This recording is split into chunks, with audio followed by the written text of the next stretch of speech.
აზერბაიჯანის სახელმწიფო შეეგუება იმას, რომ ძველ ბაქოში ყველაზე ისტორიულ ადგილას ხო გაკეთდეს ქართული კულტურის კერა, თუნდაც თეატრი, თუნდaq saelço.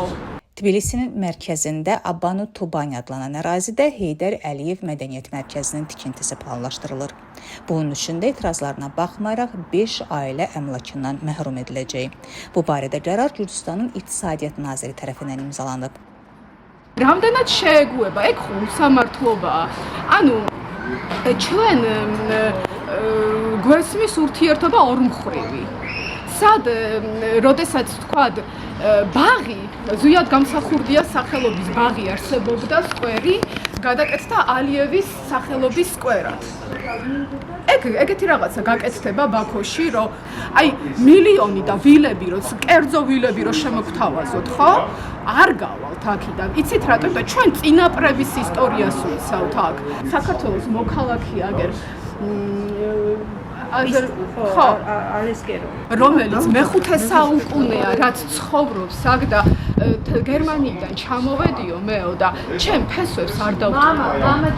მამა ჩამოვიდა და აქ ცხოვრობს და არ მიდის ამ მისამართიდან. აი მილიონი რო შემომთავაზონ არ გავა. ხო, ნუ ჩვენ ვართ აქ იმიტომ რომ მოვუწყოთ ხარდაჭერა მოსახლეობას, რომელსაც ჩამორთმევის გზით, რაღაცა ახევის გზით უპირებენ რომ დაანგრიონ ის სახლი, გაიყვანონ აქედან ეს ადამიანები და ამის მაგივრად იძულებით დიახ და ამის მაგივრად აშენონ რაღაცა კულტურის ცენტრი, რომელიც კულტურის ცენტრი რაღაც არის, იქნება ბიზნეს ცენტრი და ეს ემსახურება ალბათ მმართველების ინტერესებს, ორი ქვეყნის მმართველების ინტერესებს, საქართველოს და აზერბაიჯანის და აქ იჭლიტება ხალხი და ჩვენ იმიტომ ვართ აქ რომ გამოვუცხოთ ხარდაჭერა მოსახლეობას, უთხრათ მათ რომ ბოლომდე მადლობით ვიდგებით და ასეთად გვინდა რომ საპროტესტო ამბავიც დაუძრათ უფრო ამის გარშემო, იმიტომ რომ არ შეიძლება, ანუ არ უნდა ხდებოდეს ის რომ ეს არ უნდა მოხდეს ის რომ ეს დაინგრეს და არ უნდა მოხდეს ის რომ აქედან მოსახლეობა გაიყვანონ, იმიტომ რომ ვიღაცის ინტერესში ეს არის და ვიღაც ფინანსურ ინტერესში ეს არის. Tikinti əvvəlcə Qorqasali küçəsi 25 ünvanında aparılmalı idi.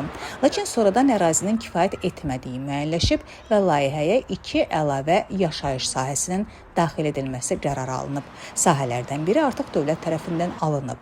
Digər sahənin sakinləri isə evlərini satmaqdan imtina edir, sona qədər mübarizə aparacaqlarını deyirlər. ეს სახლი შუა საუკუნეებში უკვე არსებობდა.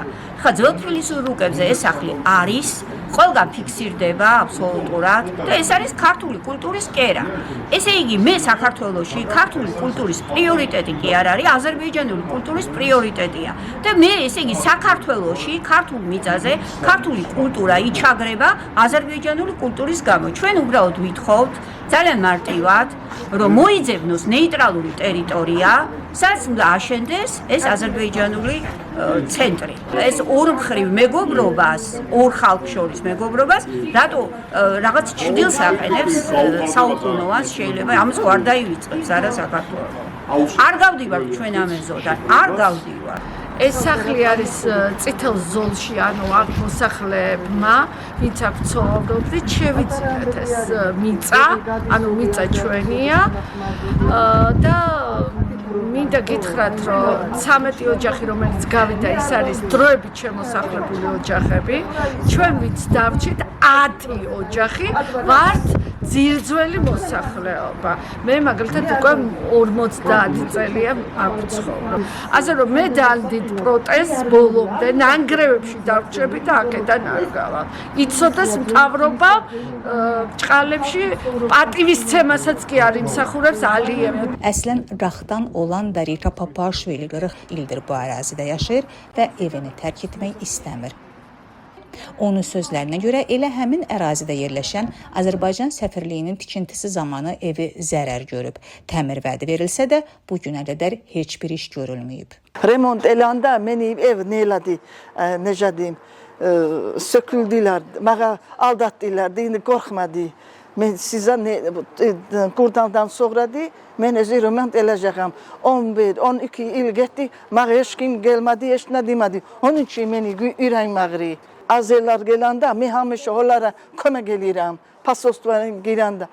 Ha burada uşaqlar zad gələndə, arvad xaylar gələndə biz bu həyat həmişə onlara necə deyim,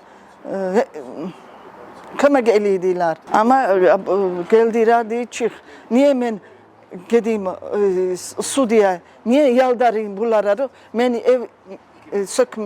çıxartmayım evdən. Mən ürəyim ağrıyır. Mən çox sevirəm Azərbaycanda. Mən orada böyükmüşəm.